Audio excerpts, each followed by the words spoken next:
कौशल्या को जीवन में कौन सा सौभाग्य मिला? न पत्नी का, न पति का, न मां बनने का, न पुत्र का।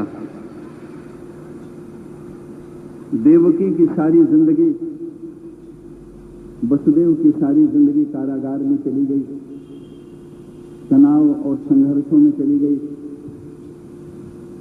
महाराज, चाहे माता अदिति हो, चाहे देवकी हो, चाहे माता कौशल्या हो, जिधर भी नजर जाती है भगवती देवहूति ने कहा, मुझ जैसी भाग्यशाली न कोई मां है, न मेरी जैसी भाग्यशाली कोई पत्नी है, न मेरी जैसी भाग्यशाली कोई पुत्री है। परंतु प्रभु, इतना सब होने के बाद भी मेरे जैसा दुखियारा इस दुनिया में कौन होगा? इतना सब होने के बाद भी इतना बड़ा दुखियारा? मां, क्या कह रही हो? भगवती देवहूति की आंखों में आंसू बहने लगा। बोले, प्रभु, तुम मेरे पुत्र भी हो और तुम मेरे स्वामी भी हो। आज अपने मन की पीड़ा प्रकट करने में मुझे जरा भी संकोच नहीं हो रहा। मैं बहुत दुखियारी हूं, क्योंकि दुख देने वाला बाहर से कोई नहीं है।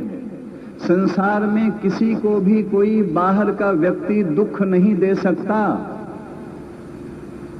अपने जीवन में संपूर्ण दुख के जिम्मेदार तुम स्वयं हो। तुम्हारे अंदर की वृत्तियां हैं, तुम्हारे अंदर की भावना और दुर्भावना है। अगर हमारे जीवन में दुख आया है तो उसकी जिम्मेदारी न पति की है, न पत्नी की है, न पुत्र की है, न पिता की है, न पड़ोसी की है, न नाते रिश्तेदार सगे संबंधियों की है। महाराज, अगर हमारी जिंदगी में दुख आया है तो कहीं न कहीं उसके जिम्मेदार हम स्वयं हैं। टटोल कर देखना, आंखें बंद कर विचार करके देखना, इस दुख का जिम्मेदार कौन है? दुख बाहर से नहीं आता, दुख अंदर से आता है। अंदर अगर सब ठीक हो जाए, अंदर अगर सब समझ जाए, बाहर दुख आ ही नहीं सकता। और दुख अगर आता भी है तो दुख का अनुभव नहीं हो सकता, दुख की पीड़ा नहीं हो सकती। श्री भगवान की जब कृपा होती, ऐसा नहीं है कि हमारे पांव में कांटा नहीं चुभेगा। जब हम राह पर चलेंगे तो कांटा तो चुभेगा। श्री भगवान की जब कृपा होती, पांव में तो कांटा इसलिए चुभेगा क्योंकि हमारा कर्म, हमारे प्रारब्ध का परिणाम है। पांव में कांटा चुभेगा। परंतु जब श्री भागवत जी की कृपा होगी, भगवान श्री राधा कृष्ण की जब कृपा होगी, तो पांव में कांटा तो चुभेगा परंतु दर्द तुम्हें नहीं होगा। तुम्हारे अंदर की पीड़ा और दर्द को स्वयं भगवान श्री राधा कृष्ण अपने प्राणों में समेट लेते हैं। कांटा तो चुभेगा परंतु पीड़ा नहीं होगी, दर्द नहीं होगा। दर्द अगर होगा, श्री भगवान को होगा, भगवान श्री राधा कृष्ण को होगा। इसलिए माता देवहूति ने कहा कि प्रभु, सब कुछ होने के बाद भी मेरे जैसा दुखियारा इस संसार में कौन है? निर्वीणा नितराम भूमन, निर्वीणा नितराम भूमन, असदिन्द्रियतर्षणात्। महाराज, अपनी इन असत इंद्रियों को तृप्त करते करते मैं थक गई। निर्वीणा, मैं ऊब गई, मैं फेडअप हो गई। महाराज, इन इंद्रियों ने कभी नहीं कहा कि अब मुझे और कुछ नहीं चाहिए। आंखों को जितना रूप दिखाया, आंखों ने कहा और चाहिए, और दिखाओ, और दिखाओ, और दिखाओ। जिह्वा को जितना स्वाद चखाया, इस जिह्वा ने कहा और चाहिए रस, और चाहिए स्वाद, और चाहिए, और चाहिए। महाराज, इन सारी इंद्रियों को तृप्त करते करते मैं थक चुकी हूं, परंतु इन इंद्रियों ने कभी नहीं कहा कि मुझे अब और नहीं चाहिए। माता देवहूति ने कहा कि प्रभु, मैं थक गई इन इंद्रियों को तृप्त करते करते, परंतु इन इंद्रियों ने कभी नहीं कहा कि मुझे अब और नहीं चाहिए। निर्वीणा,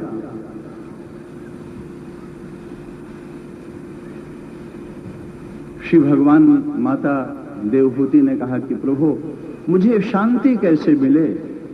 मेरा मन बहुत चंचल है, मेरा मन बड़ा अशांत है। और ये समस्या हमारी माताएं बैठी हैं, हमारे भक्तजन बैठे हैं, सबके जीवन की यह समस्या है कि चंचल मन कैसे शांत हो। अशांति और तनाव से भरा हुआ मन हमारा कैसे शांत हो। जो माता देवहूति की समस्या है वो हम सब की समस्या है। श्री भगवान कपिल मुस्कुराते हुए माता देवहूति से कहने लगे कि मां, ये तुम्हारी समस्या नहीं है, जिसके सौभाग्य की कोई सीमा नहीं है, जिसकी कोख में जन्म लेने के लिए स्वयं श्री भगवान तरस गए हों, जिस देवहूति को जीवन का इतना बड़ा सौभाग्य मिला हो, उस देवहूति के जीवन में कोई समस्या नहीं हो सकती। परंतु मां, तुमने अपने आप को निमित्त बनाकर मुझसे संसार के कल्याण के लिए कुछ जानना चाहा है, इसलिए तुम्हारी जैसी माता को पाकर आज मैं नारायण भी धन्य हो गया हूं। श्री भगवान कपिल ने कहा कि मां, इंद्रियों को क्यों दोष दे रही हो? ये बेचारी इंद्रियां, इनका कोई अपराध नहीं है। आंखों को दोष मत देना, कानों को दोष मत देना, जिह्वा, नासिका और त्वचा को दोष मत देना। ये बेचारे निर्दोष हैं, ये बेचारे सीधे साधे हैं। अगर गाड़ी का एक्सीडेंट हो जाए तो गाड़ी पर गुस्सा क्यों आ रहा है? अगर तुम्हारी कार का एक्सीडेंट हो गया तो उस कार का क्या दोष है? एक्सीडेंट क्यों हुआ? ड्राइवर के कारण। ड्राइवर ने एक्सीडेंट क्यों कर दिया? बोले शराब पीकर नशे में बैठा था।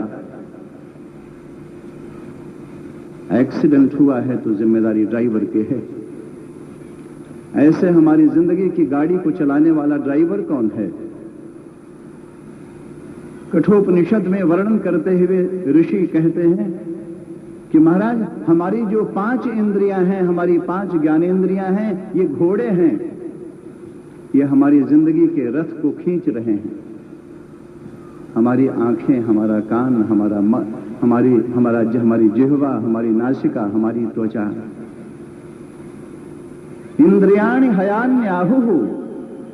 महाराज, ये हमारी इंद्रियां घोड़े हैं, इनको चलाने वाला शरीर हमारा रथ है।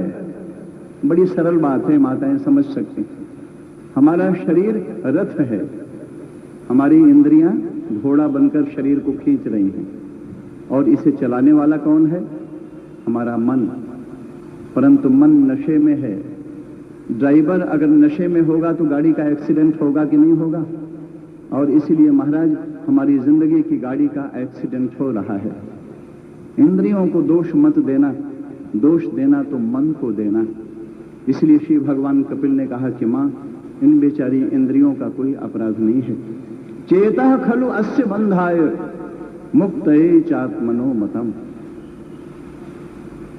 दोष देना तो मन को देना।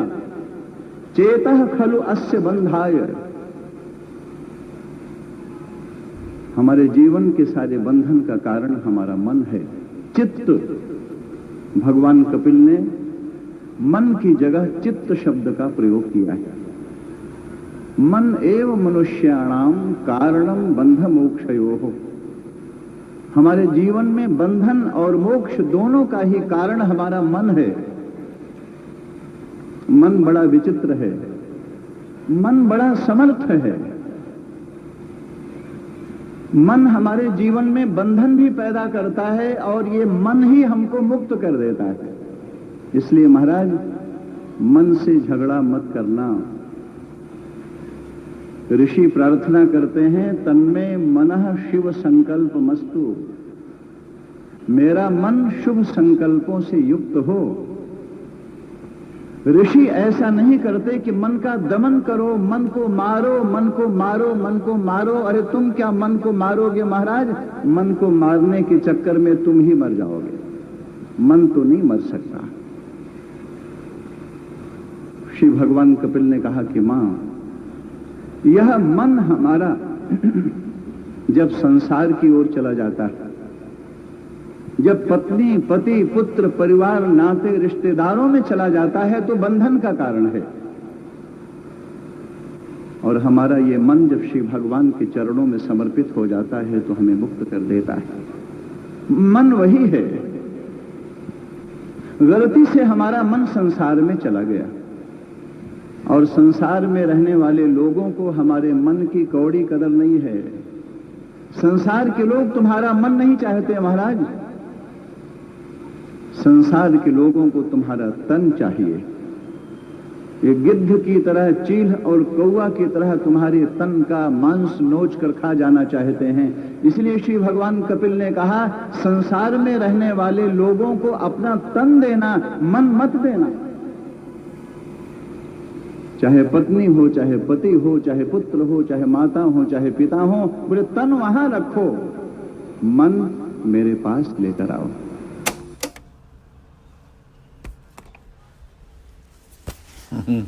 ऐसे चल रहा है सब।